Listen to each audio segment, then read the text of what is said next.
자, 트럼프가 최근에 완전히 스타일을 구겨버렸어요. 자신이 머릿속에서 생각하는 경제적인 원칙을 현실에 적용시키면, 즉 마가에 입각한 경제 정책을 갖다가 하기 위해서 관세 폭탄을 때리고 달러 가치를 약달러로 가고 이런 시도를 했는데, 이게 지금 전 세계에 엄청난, 심지어 미국 자기 나라의 경제에도 핵폭탄이 떨어져 버리면서 어마어마한 혼돈과 소란, 그리고 경제 침체를 가져오면서 트럼프가 후퇴를 해서 3개월 동안 115%를 낮춰서 30%대 수준의 관세를 유지한다고 했죠. 그런데 지금 전 세계에서는 미국의 대통령이 어떻게 수준이 저 모양인가? 경제에 대한 기본 원칙을 아는가? 미국이 지금 주도해서 전 세계를 망치고 있는가?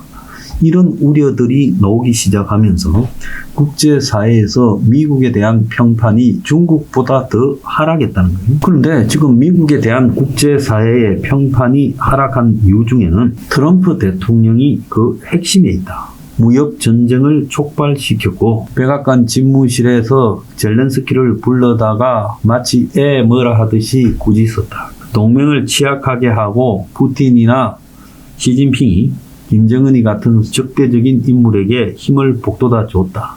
이런 비난이 나오고 있어요. 그래서 이제 전 세계가 수십 프로의 트럼프 관세는 사라지고 실질적으로 영국에 적용된 10%가 가장 우호적인 관세고, 또 중국에 임시 적용된 30%가 가장 적대적인 관세 수준일 거다라고 돼버리면서 미국의 관세 상한선이 10에서 30%다.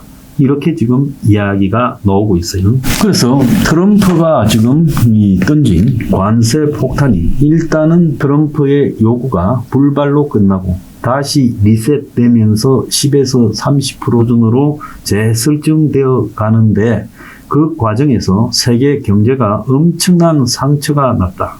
그래서 지금 휴지기에 있다라고 그렇게 보는 거예요. 그러면 지금 트럼프가 저렇게 뒤로 잘 안 물러서는 사람인데 몇 달 만에 물러선 이유는 미국 경제가 트럼프 생각보다 상상을 초월할 정도로 나빠지고 있다는 거예요.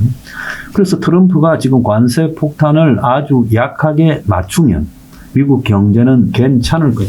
이게 이제 굉장히 중요한 거죠. 한국하고도 관계가 있으니까요. 저는 그러지 않다. 미국 경제 침체로 급격하게 빠져드는 것은 못 막는다. 트럼프가 임시 처방을 했지만은 이미 때늦었다라고 그렇게 보고 있어요. 그래서 미국의 블룸버그 통신 같은 데는 경제 전문가들을 입을 빌어서 트럼프가 중국과 한시적으로 맺은 무역협정이 미국의 경제 침체를 막기에는 시기적절하지 않다. 이미 경제 침체가 상당히 진행되어 버렸다. 그래서 물가 인상과 또 고용이 지금 실업률이 넘는 부분을 트럼프가 이랬다고 막을 수가 없다는 거예요. 그래서 미국의 고용 데이터도 지금 굉장히 나쁘게 나오고 있다는 거예요. 그래서 지금 미국의 실업수당 청구 건수가 급증하고 4월 소비자 물가에 대한 조사가 그때 이제 관세가 영향을 미쳐서 반영된 게 5월 초에 나올 건데 아주 물가가 많이 인상된 걸로 나올 거라는 거죠. 그래서 미국의 금융기관들은 트럼프가 30% 선의 관세를 유지하더라도 미국의 지금 경제 성장률이 떨어질 거고, 또 더 나아가서 경기 침체가 머지않아서 다가올 거다. 그래서 지금 트럼프가 허약한 미국 경제를 뒤흔들면서 결정타를 미겼다. 이렇게 해석하고 있습니다. 그래서 처음보다 많이 줄였지만은 미국의 이런 관세에 대한 입장들이 결국은 미국과 나머지 모든 국가의 관세 협상이 타결된다 해도 과거보다 세계 교역량이 줄고 세계 경제에 매우 부정적인 영향을 미치는 현상을 없애기가 어려울 거다. 그렇게 지금 전망이 되고 있어요. 그래서 트럼프가 물러섰고 관세에 대한 공포가 약간 낮아졌지만은 지금 미국 경제가 살아나기에는 이미 늦어버렸다라는 이야기가 나오고 있는 거예요. 그래서 파월 미국 연준 의장 같은 경우에도 금리 인하를 하반기로 넘겨버렸어요. 트럼프가 그렇게 금리 인하를 요구해도요. 그리고 경제가 어디로 가는지 우리도 모르겠다라고 지금 그렇게 말을 하고 있습니다. 있습니다. 한때 미국의 코로나 이후에 임금 인상이 급격히 되다가 지금 그때 많이 올라가지고 지금은 임금 상승이 극히 제한적인데 관세 정쟁으로 물가는 지금 벌써 많이 올라갔고 소비는 위축되고 있어요. 임금이 지금 안 올라가니까 물가만 올라가고, 그래서 관세를 낮춰서 다시 미국의 물가를 낮추지 않으면 결국 트럼프는 이 미국의 경제를 바로잡는 데 대실패한 기록을 남기게 될 거다. 지금 이런 이야기가 광범위하게 나오고 있습니다. 그래서 1분기에 미국 경제 성장률이 마이너스 0.3%이다. 3년 만에 최저치를 기록했어요. 지금 미국 경제의 가장 심각한 문제는 이 달러라는 돈 문제, 그리고 트럼프의 무역 정책, 그리고 미국의 금융 시스템, 이런 것들이 지금 문제인데요. 기축 통화로 달러를 가져가는 부분에 심각한 문제가 지금 드러나 버렸어요. 올해 5월에 나온 조사에 따르면 세계 명목 GDP가 106조 달러인데 구매력 평가 지수로 하게 되면 184조 달러예요. 그러니까 78조 달러라는 갭이 발생했는데, 이것은 뭔 말인가 하면 미국을 제외한 대부분의 국가에서 물가가 낮고 자국 통화가 저평가되어 있다. 그러니까 역으로 달러가 엄청나게 고평가되어 있다는 거죠. 그래서 중국의 명목 GDP는 17조 8천억 달러인데 구매력 지수로 보면 34조 7천억 달러로 위안화가 50% 이상 저평가되어 있고, 인도, 러시아, 인도네시아, 터키 같은 브릭스 국가들도 마찬가지라는 거예요.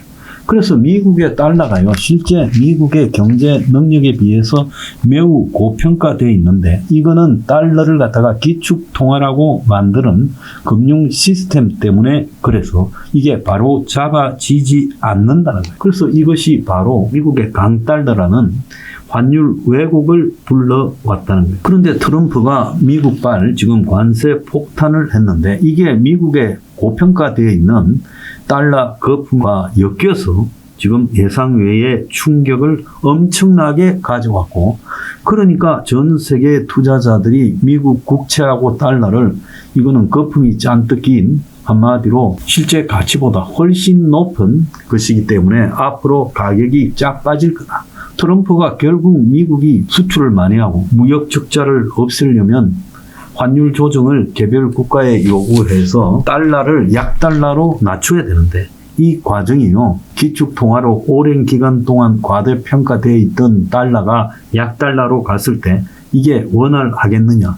그래서 지금 달러에 대한 신뢰를 다 잃고요, 달러라는 돈과 미국 국채를 다 팔고 있다는 거예요. 그래서 보통 달러는 경제 위기가 오면, 미국이 경제 위기를 촉발시킨 금융위기 2008년에도요 달러 가치가 상승하는데, 이번에는 달러 가치가 하락하고 국채 이자가 올라가는, 미국의 국채가 헐값이 되어간다는 그런 현상이 나타났어요. 그래서 전 세계에서 달러가 지금 신뢰를 잃고 있다. 그래서 세계 경제 위기의 중심에 미국의 위기가 있다라고 이야기를 하고, 트럼프의 감세 정책, 그리고 규제 완화, 고율 관세 같은 이런 정책이 미국의 금융 시스템을 훼손하면서 미국을 지금 위기에 빠지게 하고 있다는 거예요. 그래서 이제 달러가요, 전 세계 국가로부터 기축 통화로 유지되는 데 대한 반발이 드러났고, 심지어 한 선진국 중앙은행 총재는요, 미국의 결제 시스템 기능이 불쾌하다고, 이거 제고해봐야 된다,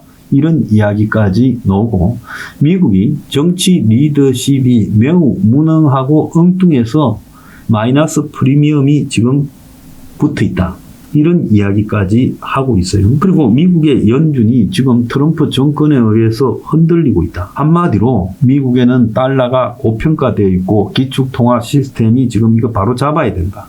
그리고 미국의 무역 정책이 매우 불균형하고 미국 정부의 왔다 갔다 하는 행동들이 제도적 신뢰를 상실시키고 있어서 지금 관세나 환율 조정으로 이 문제를 해결할 수가 없다는 겁니다. 미국이 총체적인 문제에 빠져 있어요.